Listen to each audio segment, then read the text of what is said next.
ओम छिन्नमस्ताय नमः। जय माता दी, जय माता छिन्नमस्ता। प्रिय श्रोताओं, आप सभी को गुप्त नवरात्रि के 5वें दिन की हार्दिक शुभकामनाएं। गुप्त नवरात्रि के 5वें दिन माता छिन्नमस्ता की पूजा आराधना की जाती है।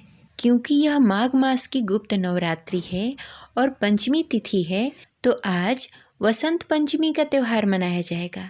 इस दिन माता सरस्वती की विधि विधान से पूजा आराधना की जाती है और व्रत कथा का पाठ किया जाता है।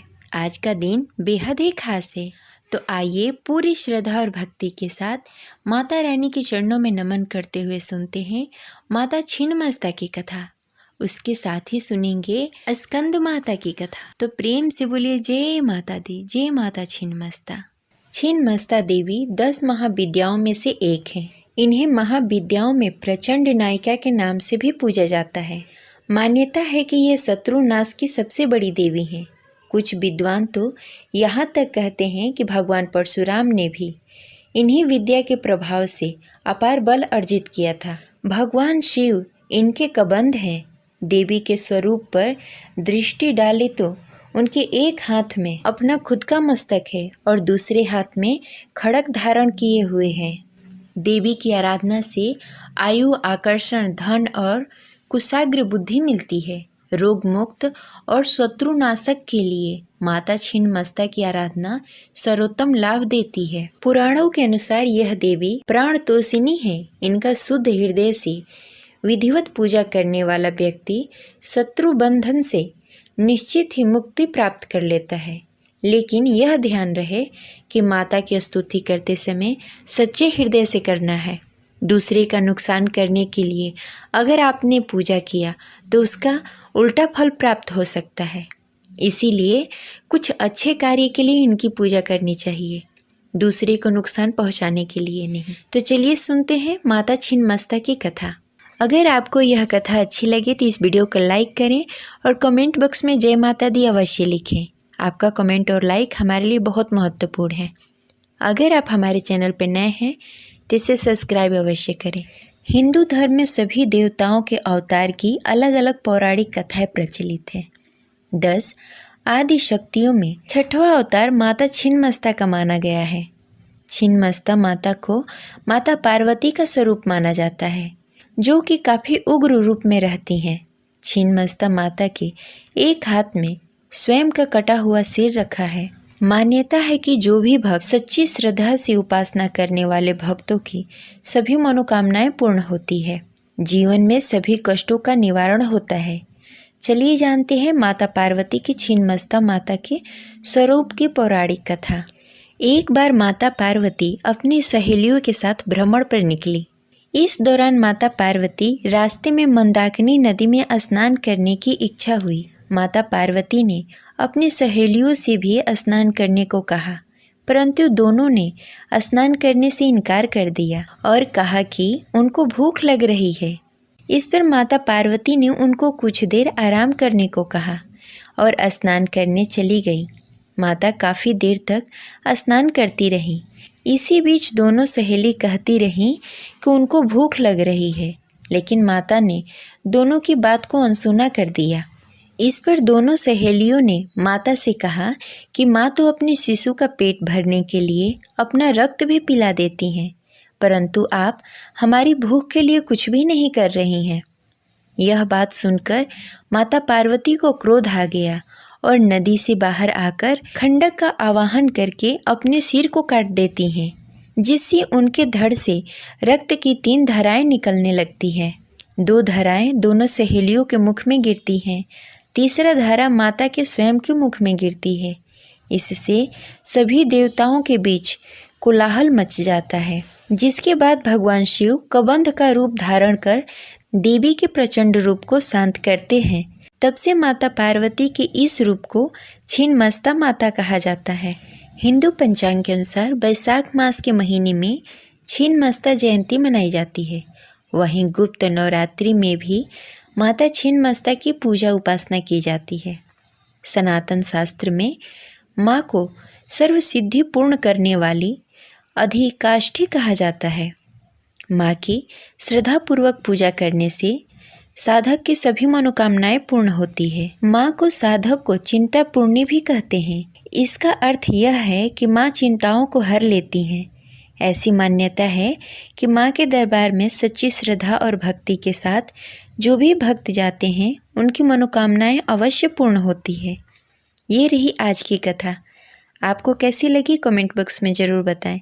अब चलिए सुनते हैं स्कंद माता की कथा। तो प्रेम से बोलिए जय माता दी, जय स्कंद माता। पौराणिक मान्यताओं के अनुसार स्कंद माता पार्वती जी का ही रौद्र रूप है। इस संबंध में एक कथा इस प्रकार बताई गई है कि एक बार कुमार कार्तिकेय की रक्षा के लिए जब माता पार्वती क्रोधित होकर आदि शक्ति रूप में प्रकट हुई तो इंद्र भय से कांपने लगे। इंद्र अपने प्राण बचाने के लिए देवी से क्षमा याचना करने लगे। चूंकि कुमार कार्तिकेय का नाम स्कंद भी है तो सभी देवतागण माता दुर्गा के रूप को मनाने के लिए उन्हें स्कंद माता कहकर पुकारने लगे और उनकी स्तुति करने लगे। तभी से माता दुर्गा के 5वें स्वरूप को स्कंद माता कहा जाने लगा और उनकी पूजा नवरात्रि के 5वें दिन स्कंद माता के रूप में होने लगी। ये रही पहली कथा। वहीं दूसरी कथा के अनुसार एक राक्षस था जिसका नाम ताड़कासुर था, जो ब्रह्मा जी को प्रसन्न करने के लिए कठोर तप किया। ताड़कासुर की तपस्या से प्रसन्न होकर ब्रह्मा जी ने उससे वरदान मांगने को कहा। तब ताड़कासुर ने ब्रह्मा जी से अमर होने का वरदान मांगा। ब्रह्मा जी ने समझाया, जिसका जन्म हुआ है उसकी मृत्यु निश्चित है, यह छोड़कर वह कोई और वरदान मांग ले। वह सोचने लगा कि भोलेनाथ का विवाह तो कभी नहीं होगा, इसलिए उसने ब्रह्मा जी से कहा कि उसे वरदान दें कि उनकी मृत्यु भोलेनाथ के पुत्र के हाथों हो। ब्रह्मा जी एवं मस्तु कहकर अंतर ध्यान हो गए। ब्रह्मा जी से वरदान प्राप्त करके वह अत्याचार करने लगा। सभी देवता ताड़कासुर से परेशान होकर भोलेनाथ के शरण में गए और उनसे ताड़कासुर से मुक्ति पाने के लिए प्रार्थना करने लगे। सभी देवताओं की विनती सुनकर भोलेनाथ ने माता पार्वती से विवाह किया। तब कार्तिकेय का जन्म हुआ। कार्तिकेय बड़े होकर ताड़कासुर का वध किया। इस प्रकार नवरात्रि के 5वें दिन कार्तिकेय की माता स्कंद माता की पूजा की जाती है, जो भक्तों को ज्ञान, बुद्धि और पुत्र प्राप्ति का वरदान देती हैं। स्कंद माता मोक्ष का मार्ग सुलभ कराती है। प्रेम से बोलिए स्कंद माता की जय। इस प्रकार आज की कथा समाप्त हुई। अब चलिए सुनते हैं माता दुर्गा की आरती। ओम जय अम्बे गौरी मैया जय श्यामा गौरी, तुमको निस दिन ध्यावत हरि ब्रह्मा शिव जी। ओम जय अम्बे गौरी मांग सिंदूर विराजत, टेको मृग मद को उज्ज्वल से दो नैना चंद्र वदननी को। ओम जय अम्बे गौरी कनक समान कलेश्वर, रक्तांबर राजे, रक्त पुष्प गले माला कंठन पर साजे। ओम जय अम्बे गौरी के हरि वाहन राजत, खड़ग खपड़ धारी, सुर नर मुनि जन सेवत, तिनके दुख हारी। ओम जय अम्बे गौरी कानन कुंडल शोभित, नाशाग्रे मोती, कोटिक चंद्र दिवाकर राजत समज्योति।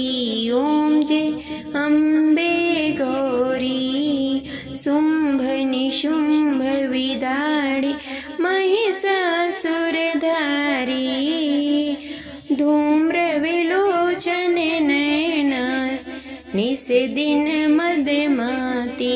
ओम जय अम्बे गौरी चंड मुंड सिंघारी, सोसिड़ बीज हरे मधु कैटब दो मारे सुर भयहीन करे ओम जय अम्बे गौरी ब्रह्माणी रुद्राणी तुम कमला रानी आगम निगम बखानी तुम शिव पटरानी ओम जय अम्बे गौरी 64 योगिनी गावत नित्य करत भैरो बाजत ताल मृदंगा और बाजत डमरू ओम जय अम्बे गौरी भुजाचारयति शोभित वर मुद्राधारी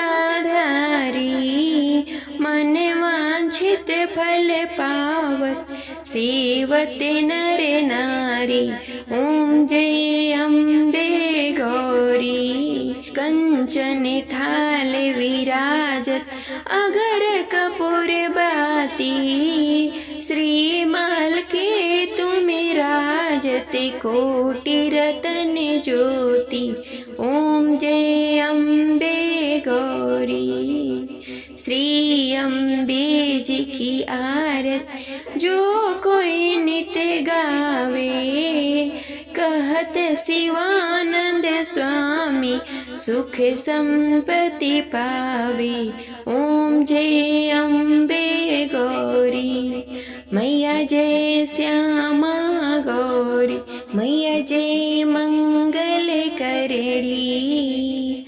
जय माता दी। प्रिय श्रोतागण, इस प्रकार यह कथा संपन्न हुई। तो प्रेम से जय माता दी।